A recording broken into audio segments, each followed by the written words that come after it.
In just a few short weeks, a terrifying wave of fires has swept across China, from high-rises in Hohhot to storefronts in Shantou. But as the death toll rises, the authorities aren't focusing on rescue missions, they're focusing on silence.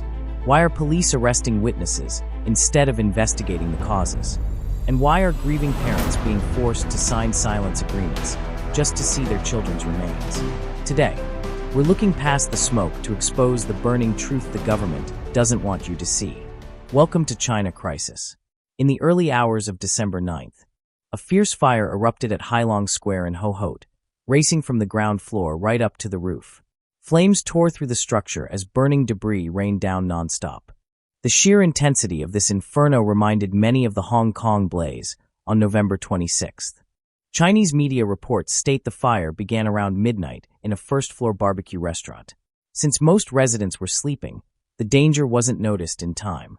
The restaurant was packed with flammable items like tables, chairs, food packaging, and decorations, which fed the flames and caused the fire to rapidly spiral out of control. Intense heat and heavy smoke quickly filled the building, startling residents awake and forcing a dash downstairs. A netizen shared footage of the evacuation. With Hohhot's temperature dropping below freezing that night, escaped residents shivered in the biting wind, helplessly watching as their homes were consumed by the flames. They were left homeless overnight. There are still people inside. Definitely people in there. People live there. It's impossible that there's no one. This side is residential. If the building next door is residential, that's trouble. What time is it? 3 o'clock. Then it's real trouble. There must be people inside. Hohhot police reported that at 2:14 a.m. on December 9th, a fire started at a first-floor barbecue restaurant in Hailong Square. It was put out by 3:26 a.m., but sadly resulted in one death. Meanwhile, police announced that 5 netizens had spread false info on social media regarding the fire's cause and the death toll. Authorities claimed this was done for attention, causing rumors to spread and misleading the public. Police have since taken actions including administrative detention, fines, and admonishments against these 5 individuals. However, many netizens believe the authorities acted quickly to arrest people just to cover up the truth. One netizen commented, "Everyone was asleep in the early hours, and only one person died. I don't believe it." Commentator Schwa pointed out that given the Chinese government's lack of transparency, arresting people for posting messages echoes the CCP's cover-up of the COVID-19 pandemic and their suppression of whistleblower Dr. Li Wenliang. On December 9th, a fire broke out in a building in Shantou, Guangdong Province. Fire. Quickly, call 119. A netizen's uploaded video shows the blaze starting in 3 ground-floor shops, with intense flames and loud explosions. Thick black smoke rose rapidly to the roof, and people at the scene could be heard screaming. At that time, neighboring shops were closed, with only a cyclist passing by. According to a Shantou Fire Department report on December 10th, the fire started at 9:20 p.m. It occurred in a 4-story reinforced concrete building in the Chaonan district. The fire spread across about 150 square meters. By the morning of December 10th, the death toll had risen to 12. The video shows the building on a street, featuring a hardware store on the ground floor. Residential apartments occupied the 3 floors above. Constructed of reinforced concrete, the building had anti-theft bars on the windows, making it extremely difficult for residents to escape. The fire reportedly began in the Yuong Hardware and Electrical Store, which had been operating since 2010. It sold home appliances, electromechanical products, and hardware tools. On December 10th, the owner's daughter stated that all the victims were her relatives, including her parents, grandmother, younger brother, and his children. She noted her brother wasn't home, and only her sister-in-law managed to escape. Her parents, grandmother, and others were on the 3rd and 4th floors. She said, "I don't know why they didn't escape," adding that the cause is still under investigation. Mr. Chun, a neighbor, recalled, "I was downstairs organizing goods when I suddenly smelled something burning. When I looked up, I saw black smoke coming from the 4th floor window. Within a minute, flames started shooting out." A video provided by Mr. Chin shows that around 9:30 p.m., the fire had already engulfed the 2nd to 4th floors, with black smoke billowing from the wooden frames. Smoke was visible from kilometers away. Photos show the building's exterior blackened by smoke and fire. Windows on the upper floors were shattered, and frames and insulation were almost completely burned. Outside a local hospital emergency room, a family member of an injured person waited anxiously for news. She explained that two families, migrant workers from Shaoyang, lived in the building and ran small businesses. A villager mentioned they often bought items from the hardware store, which stored large amounts of hydraulic oil, motor oil, gear oil, and other flammable materials. Netizens commented, "Why were the doors closed?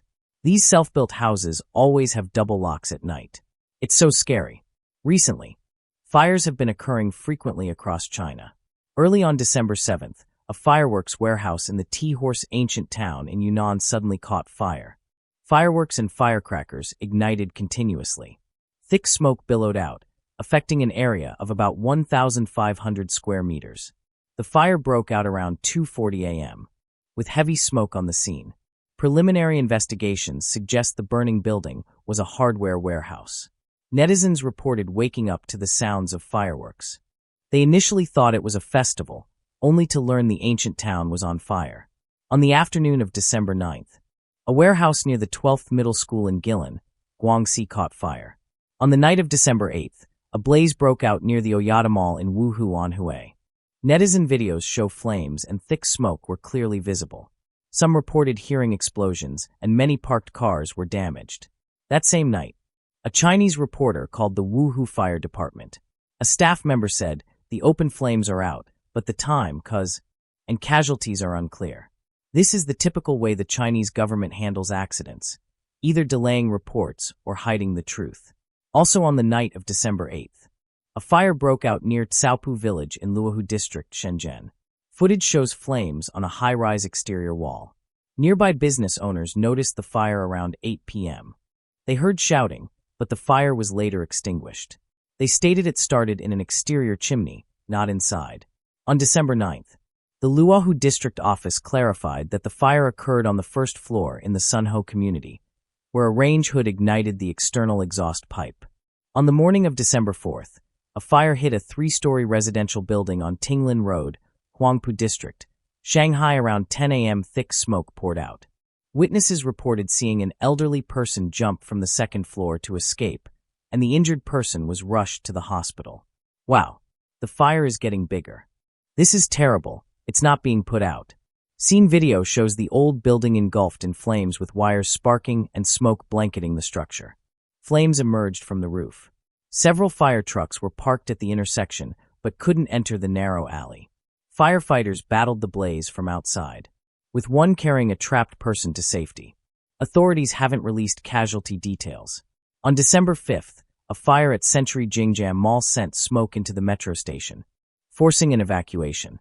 The station reopened that afternoon, with no reported casualties. In mainland China, frequent fires are being compared to the devastating blaze in Hong Kong. On November 26th, a massive fire erupted at the Hong Fuk Court residential complex. As of December 9th, police reported 160 deaths with 6 missing.